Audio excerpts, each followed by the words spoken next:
आया है। रूसी जारहियत के बाइस बक्का की लड़ाई लड़ रहे हैं।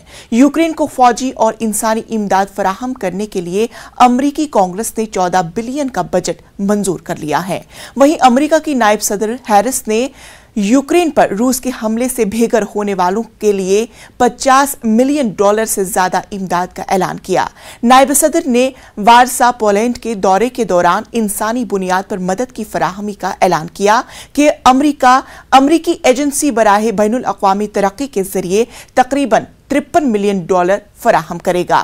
फंड्स खासतौर पर अक़वाम मुत्तहिदा के वर्ल्ड फूड प्रोग्राम की तरफ से जाएंगे, जो यूक्रेन से फरार होने वाले या अपने घरों से बेघर होने वालों के लिए खुराक फराहम करेगा।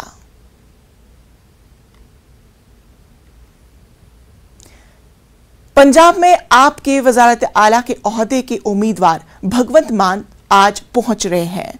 पंजाब असेंबली इंतखाबात में पार्टी को मिली शानदार जीत के बाद मान की केजरीवाल से पहली मुलाकात होगी। भगवंत मान ने कल ही ये साफ कर दिया कि वो हल्फ राजभवन में नहीं बल्कि कटकड़ कलां में लेंगे।